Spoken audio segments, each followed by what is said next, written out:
Bonjour et bienvenue. Aujourd'hui, on plonge dans l'univers de GIMP, le programme JNU de manipulation d'images.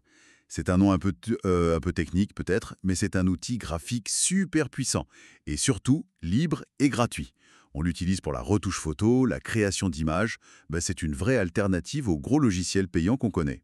C'est ce qu'on appelle un éditeur matriciel. Ça veut dire qu'il travaille pixel par pixel, un peu comme une mosaïque pour créer l'image. Absolument. Et ce qui est vraiment intéressant avec GIMP, c'est son développement. C'est entièrement fait par des bénévoles partout dans le monde. C'est sous l'égide des projets GNU et Genome, des piliers du logiciel libre.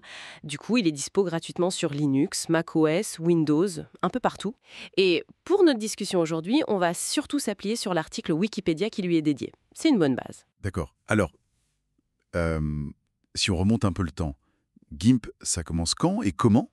Ça commence en 1995. C'était un projet universitaire à Berkeley. Deux étudiants, Spencer Kimball et Peter Mattis. Ah oui. Et le nom? GIMP? Alors, au début, c'était General Image Manipulation Program. Mais le G est devenu GNU en 97. C'est Richard Stallman lui-même, une figure clé du libre, qui a donné son accord. Et j'ai lu un truc amusant, l'inspiration pour l'acronyme GIMP, ça viendrait d'un film. Oui, Pulp Fiction, apparemment d'une réplique du film. C'est assez inattendu, hein. Carrément. Et il y a eu aussi cette histoire avec GTK. Exactement, c'est un point super important. GTK, c'est le GIMP Toolkit. En fait, Peter Mattis, un des créateurs, n'aimait pas trop le toolkit graphique utilisé à l'époque qui s'appelait Motif. Du coup, il a décidé d'en créer un nouveau, spécifiquement pour GIMP. Et ce GTK, il est resté juste pour GIMP. Eh bien non, justement, c'est ça qui est fou. GTK a complètement dépassé GIMP. C'est devenu la base de l'environnement de bureau GNOME, hyper populaire sous Linux, donc un impact énorme, bien au-delà du projet initial. Incroyable. Ah, il y a une mascotte aussi, c'est ça? Oui, Wilbert, un petit personnage, un coyote ou un goupil, créé en 97 aussi. Il est assez connu dans le milieu. D'accord. Donc tout ça développé par des bénévoles. Comment ça tient la route face à un géant comme Photoshop avec des moyens énormes? C'est une très bonne question. C'est sûr que le rythme n'est pas le même. Parfois, ça peut paraître plus lent pour certaines grosses évolutions, mais d'un autre côté, il y a une agilité, une réactivité aux demandes de la communauté qui est assez unique. Et puis, cette indépendance totale des logiques commerciales, c'est précieux. Comparaison? Franchement, oui. Sur beaucoup de points, GIMP est très très capable. Par exemple. Qu'est-ce qu'on peut faire avec, concrètement?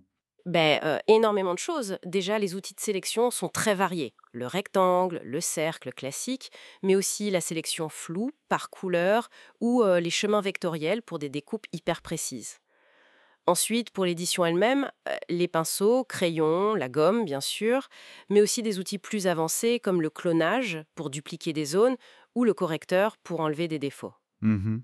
Et puis, surtout, la gestion des calques. Ça, c'est essentiel pour les montages complexes. On peut superposer des éléments, utiliser des masques pour cacher ou montrer des parties, gérer les canaux de couleurs. D'accord. Et niveau couleur, justement? Il gère les standards RGB pour le web, les écrans, les couleurs indexées aussi, et même le CMJN qui est utilisé pour l'impression, on peut le gérer via une décomposition des couleurs. Mais un des plus gros points forts de GIMP, je dirais, c'est son extensibilité. C'est-à-dire? Des plugins. Voilà, exactement. On peut ajouter des fonctions via des plugins, des scripts, on peut les écrire en Python, en Sim, c'est très ouvert. D'ailleurs, il y a déjà quelque chose comme 150 filtres et effets qui sont fournis de base.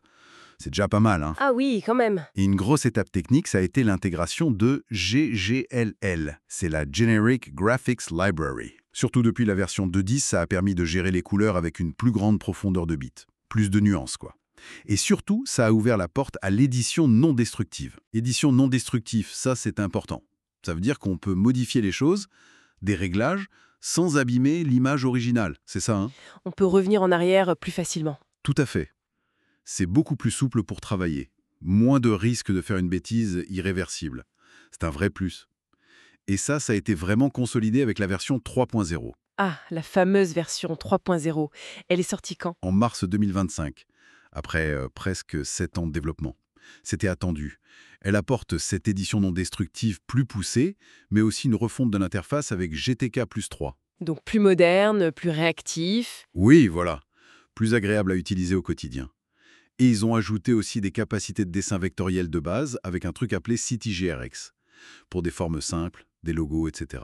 Et ce développement communautaire, comment ça marche au jour le jour? C'est organisé comment? C'est très transparent en fait. Le code source est sur Git, accessible à tous. Les discussions importantes, elles se passent sur des listes de diffusion publique ou sur des canaux de discussion comme IRC.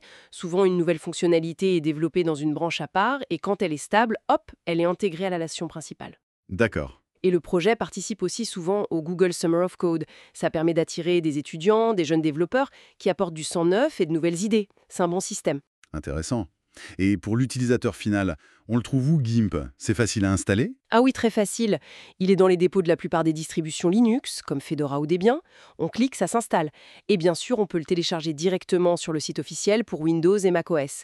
Et depuis 2022, il est même dispo sur le Microsoft Store. Ah, d'accord. Alors c'est vrai qu'on le compare souvent à Photoshop, il faut juste savoir que l'interface a sa propre logique. Ça peut demander un petit temps d'adaptation si on vient de Photoshop, mais c'est très cohérent une fois qu'on a pris le pli. Et comme c'est open source, ça a donné des idées à d'autres. Il y a eu des dérivés, des forks, comme on dit.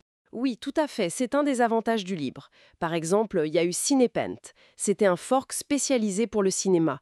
Il gérait mieux certaines profondeurs de couleurs, le HDR, des choses utiles pour les effets spéciaux.